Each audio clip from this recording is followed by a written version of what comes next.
Bismillahirrahmanirrahim. Assalamualaikum warahmatullahi wabarakatuh. Saya Ahmad Safwan bin Basiruddin. Saya akan menceritakan tentang pengenalan kepada pengurusan Islam. Yang pertama, bagaimana pengurusan itu berfungsi. Pengurusan berfungsi kepada dua jenis kategori, iaitu individu maupun kumpulan atau organisasi. Ini bermakna setiap individu maupun setiap kumpulan mempunyai matlamat mereka sendiri yang ingin dicapai. Jadi dengan adanya pengurusan, sedikit sebanyak dapat membantu mencapai matlamat mereka dengan efektif dan efisien. Kemudian pengurusan ini terbahagi kepada dua, iaitu pengurusan Islam dan juga pengurusan konvensional. Persoalannya, kenapa kita perlukan pengurusan dalam Islam? Yang pertama, pengurusan dalam Islam berteraskan akidah, syariah dan akhlak. Ketiga-tiga elemen ini penting dalam setiap aspek kehidupan kita sebagai seorang Muslim. Seterusnya, pengurusan dalam Islam ini mencapai matlamat berlandaskan syariah yang telah ditetapkan dalam Al-Quran dan ajaran Islam itu sendiri. Kemudian kita beralih kepada kelemahan pengurusan konvensional. Yang pertama, pengurusan konvensional ini bersifat lebih kepada materialistik dan individualistik. Ini bermakna pengurusan konvensional hanya mementingkan kebendaan semata-mata serta mementingkan keuntungan tanpa mengira keperluan dan nilai masyarakat.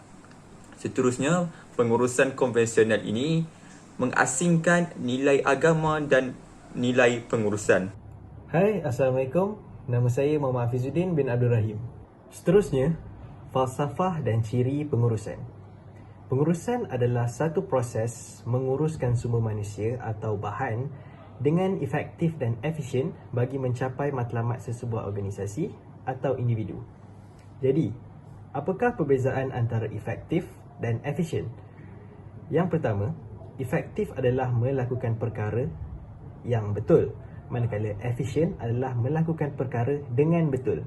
Yang kedua, efektif adalah mencapai matlamat tanpa mengira penggunaan sumber, manakala efisien pula adalah berfokus kepada mencapai matlamat dengan menggunakan sumber yang jimat.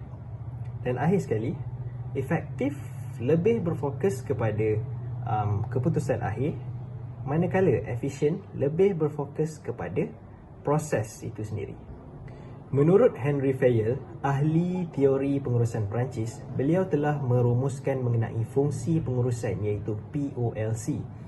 POLC terdiri daripada planning, iaitu merancang, organizing, mengatur, leading, mengetuai, dan controlling, mengawal.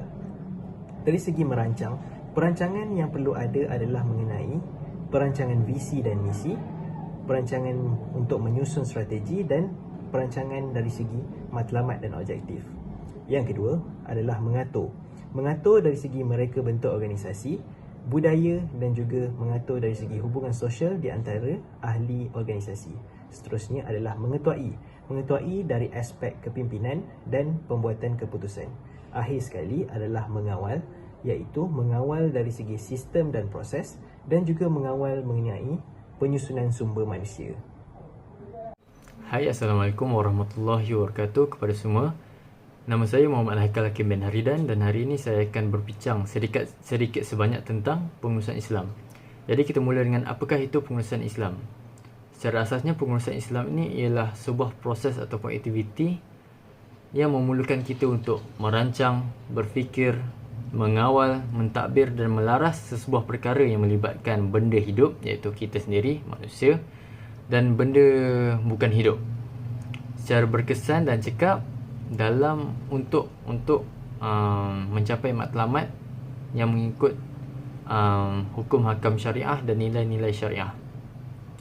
Jadi pengurusan Islam juga ada falsafah dia tersendiri, iaitu tauhid. Di mana tauhid itu maksudnya ialah kita mengaku bahawa Allah ialah satu-satunya Tuhan yang mentadbir, yang mengurus alam semesta ini dan menentukan apa sahaja yang berlaku pada alam semesta daripada awal hingga akhir. Jadi dalam pengurusan Islam ada 3 tonggak utama, iaitu akidah, akhlak dan syariah. Dan cara ia berfungsi ialah akidah dengan taat perintah Allah Subhanahu Wa Taala, akhlak dengan berbuat baik sentiasa, dan syariah dengan terus berbuat baik mengikut syariah. Jadi asal dalam pengurusan Islam, kita start dengan Islam dan bawahnya ada 3 pecahan, iaitu akidah, syariah dan akhlak. Dan di bawah syariah ada 4 pecahan, iaitu ibadah, muamalat, munakahat dan jinayat. Dan di bawah muamalat ada 3 pecahan, iaitu politik, ekonomi dan sosial. Jadi itu sahaja daripada saya. Sekian, terima kasih. Hari ini saya nak terangkan tentang apa itu maqasid syariah. Maqasid syariah ni kita boleh memahami dengan lebih dalam apabila kita tahu dia ada mempunyai 3 tahap. Iaitu yang pertama daruriyat, yang kedua hajiat dan yang ketiga tahsiniyat. Okey, untuk daruriyat dia bermaksud keperluan asas. Maknanya keperluan asas manusia yang perlu ada untuk kita hidup di dunia dan juga di akhirat. Apa contohnya? Contohnya makanan, pakaian dan juga tempat tinggal. Okey, dalam daruriyat ni dia terbagi pada 5 level lagi, iaitu yang pertama agama. Kita perlu pastikan setiap apa kita lakukan itu dia mengutamakan nilai-nilai Islam dan juga syariat Islam. Yang kedua, nyawa. Okey, kita kena pastikan bila kita nak buat satu perkara itu, kita perlu pastikan dia tidak membahaya kepada keselamatan manusia.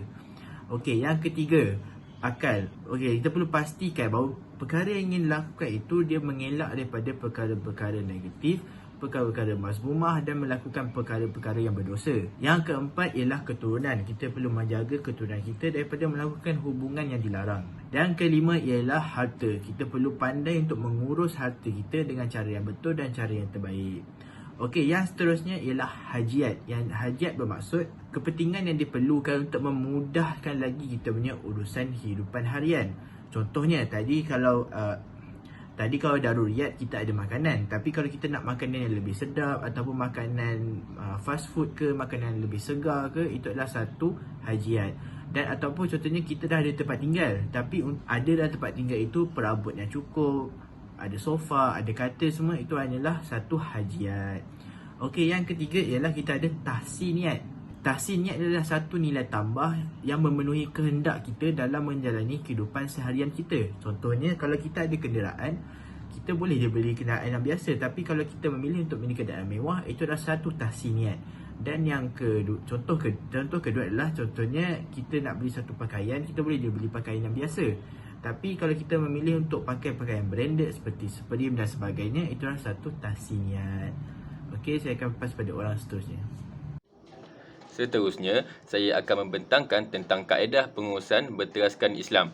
Kaedah pengurusan berteraskan Islam ini terbahagi kepada 3. Yang pertama ialah model pengurusan ilahiyah. Model ini menekankan tentang nilai yang dizahirkan melalui 3 prinsip, iaitu ibadah, kekayaan dan perjuangan. Yang kedua ialah model pengurusan syura. Model ini mengutamakan pembentukan nilai berasaskan tauhid melalui penekanan kepada iman, ilmu dan amal. Dan yang ketiga ialah model pengurusan tauhidik. Model ini menggunakan pendekatan tauhid dalam 3 bidang utama, iaitu hakikat kejadian insan, hakikat amal dan hakikat organisasi. Dan ketiga-tiga bidang ini juga menekankan tentang ilmu akli dan nakli dalam pengurusannya. Kesimpulan yang diperoleh daripada tajuk ini ialah tasawur pengurusan berteraskan Islam adalah bersumberkan kepada Al-Quran dan As-Sunnah. Yang kedua, pengurusan ini juga mempunyai matlamat khusus, iaitu mencari maudhatillah untuk mencapai al-falah dalam kehidupan.